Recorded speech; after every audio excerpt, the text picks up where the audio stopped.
the TV is on. Let's see what pops up. I mean, have you guys noticed that lately commentators of various kinds have been adopting the phrase delta to mean like the difference of like the delta between their positions and their blah blah blah?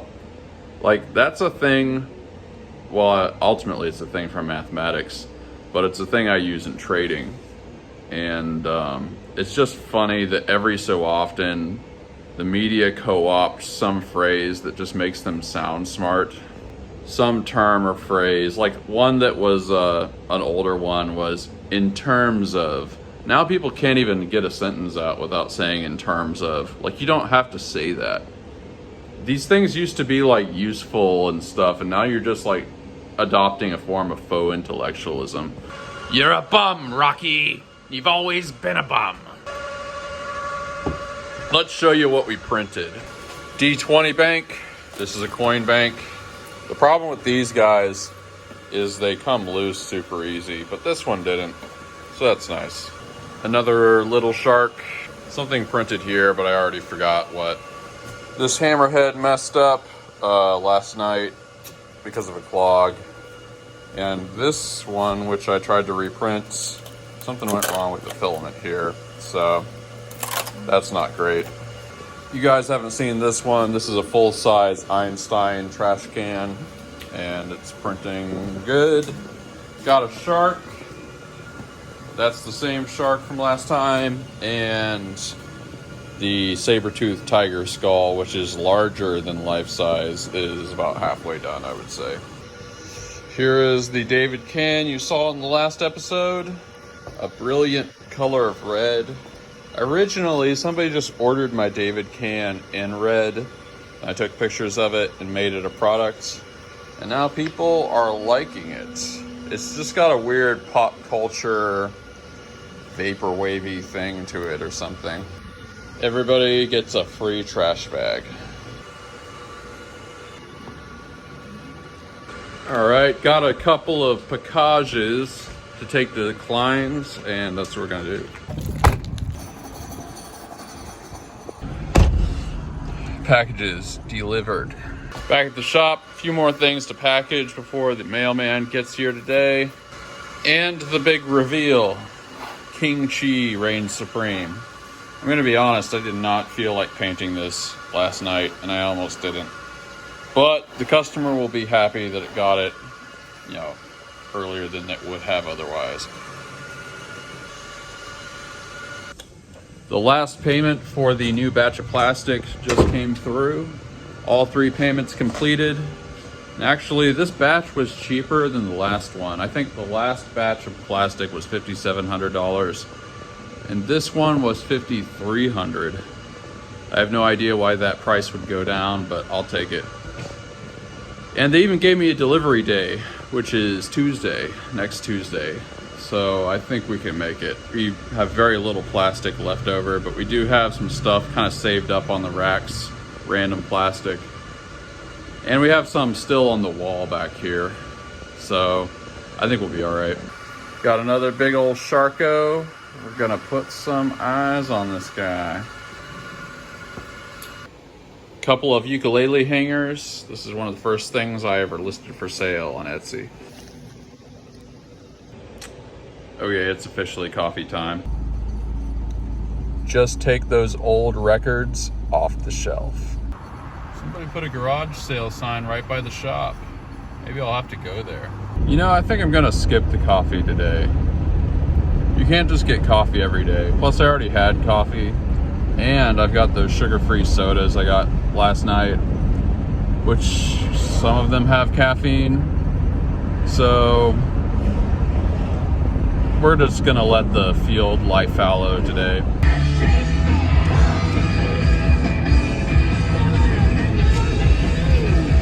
The Joan Jett version is better. Hey, check that out. We caught the exact moment that the food truck is going to be backing into the brewery, and that's Taqueria y Rancho, which is really good. I got those delicious fries from them. Anyway, we are going to the Goodwill. I want to see if I can find a nice glass mug.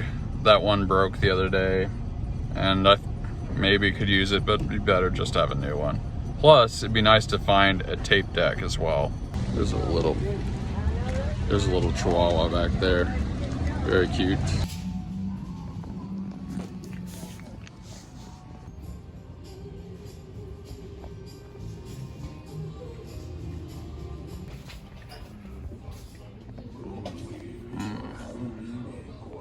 Wow, I irrationally want this, but it's not heavy enough and wouldn't work.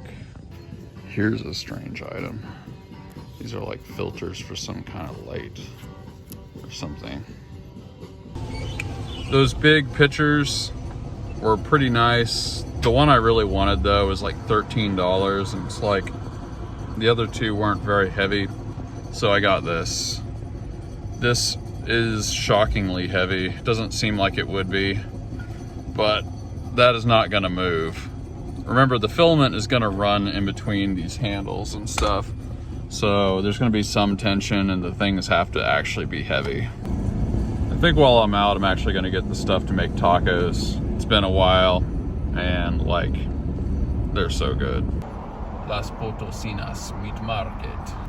You know, I'm something of a Potosina myself.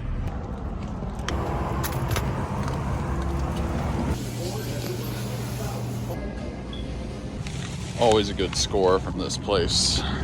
Couldn't resist getting a couple of these chicharronitos. Something that kind of happens over and over again.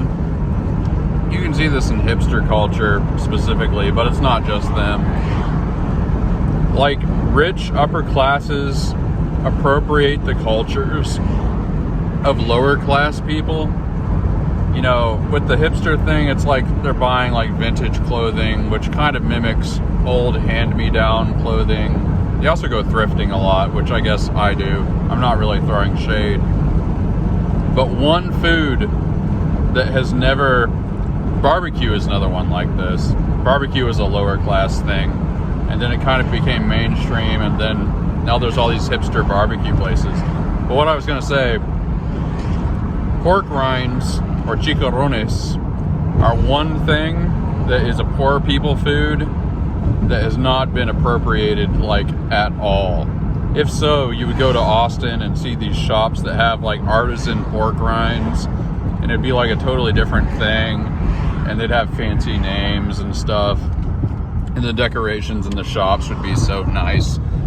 Like, I'm kind of glad that there's at least one lower class thing that we still have. You might be from a small town if you got a bunch of buildings with stuff on the sides like this.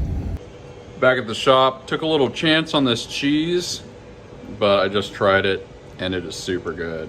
I don't even really know what to liken it to. It's just like the freshest. It almost tastes like somewhere between that really fresh mozzarella cheese you get in those balls and like sort of a goat cheese kind of a taste. But it's super good. Time to do the thing. This is the one that had the failed hammerhead, and you can see that is pretty clogged. All right, a few things to do here. We got a foot door stop. I forget what color this is gonna go, but we're just gonna polish it up a bit. Another gorgeous David. You can see I'm digging into some of the older recycled filaments. This is what a lot of the early stuff looked like. And yeah, we're cleaning this up. Another example of some older strange filament that I used. This was a roll of blue colored filament I made, but you can see this is sort of the very end of it. And then you get into the natural, and there's a little bit of this, but it took a while to actually start extruding blue. So we're using like the odds and ends. D20 coin bank. I don't think you guys have seen this process before, but you actually have to put a stopper in here. Once it's painted, you'll see that. But yeah, it holds lots of coins. It has these little stringy things in there though, so I get tweezers and I just pluck them out. Yeah, you just get in there and grab them. With that stuff being done, it's time to get into this a little bit. I got the screw from out of the freezer. You can see it's nice and cold. Let's see how much stuff we can strip off of this. And this is going to be the new barrel that it goes into. It's not easy to see, but a lot of this is coming off. And I think this is gonna be a pretty good screw by the end. You can see quite a bit is coming off, but we're getting some of that nice looking metal underneath. Okay, not too bad.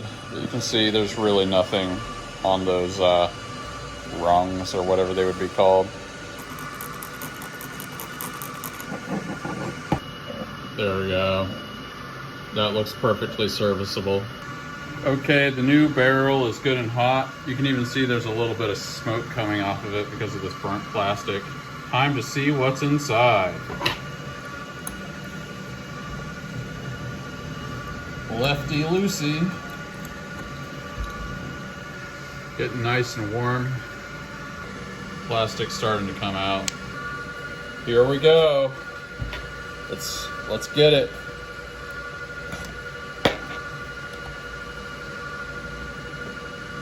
I'm gonna need some pliers. New one in place. Just gonna put the nozzle back on like so.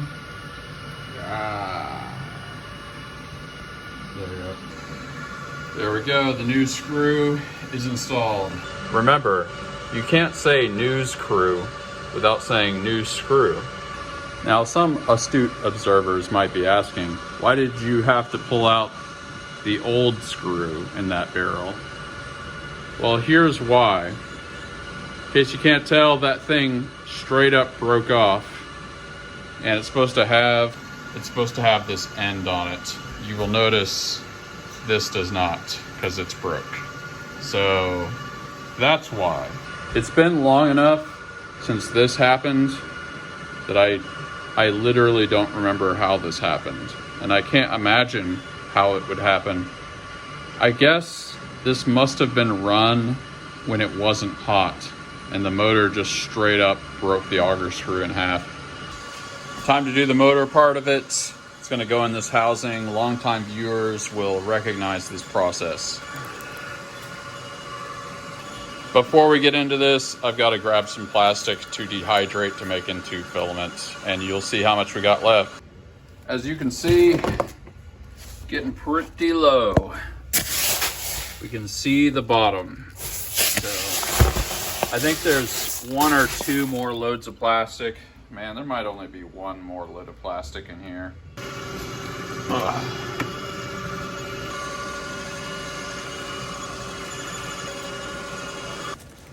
That's how much we got left after 4 of those. So that's just some cardboard bits or something. We'll have to filter that out. We got those 4, and we are in the middle of dehydrating these ones, which I think there's 3 left. I also happen to find this. This is mostly raw plastic pellets. See, this is why I don't throw stuff away. But this was, it's hard to do this one-handed. This had a colorant, a red colorant that I ordered. You might be able to see. And that red colorant did not work. And I had a whole bunch of this. So I was like, what am I gonna do? Filter through this thing and take every little red bead out of it?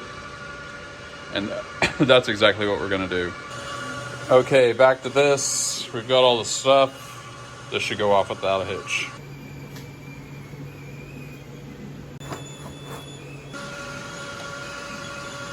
Okay, we got it set up here now to put the nozzle on. We're pretty close. We've got the motor installed. This is not heated up yet, but it isn't connected, but I'm just kind of holding it there. And I'm using the thermistor connected to this box to monitor the temperature of the heating element, which is the same thing I have over here. All we got to do is test it. Then we got to connect this, and this will be a fully functional, finally, a fully functional second filament extruder. Move the slider up. Temperature is steadily increasing. Yep, not bad. It's all connected. For just this situation, I got a brand new nozzle. And it's actually a custom size. I made it slightly larger so that I could extrude faster potentially. Yep, fits like it's snug as a bug.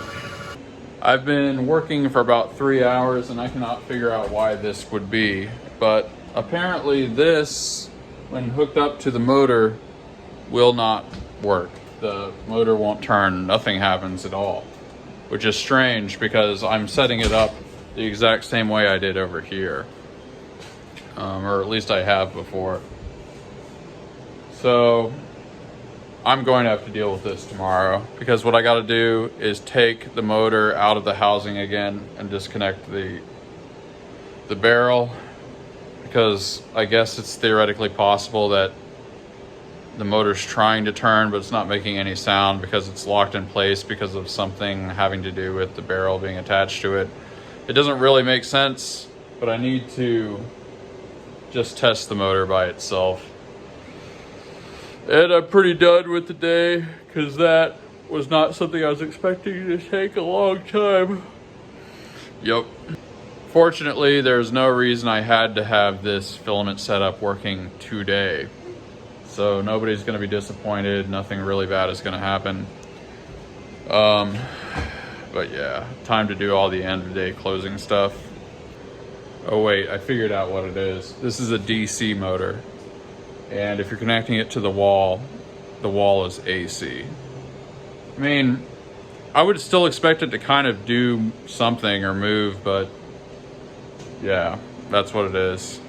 Right, I have to actually use a power supply like the kind you find in a 3D printer to run it. All right, well, that's nice. You live and learn. See, this is authentic.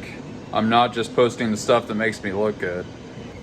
Oh, the chair of gratitude. I am just especially tired today. Oh, what am I grateful for?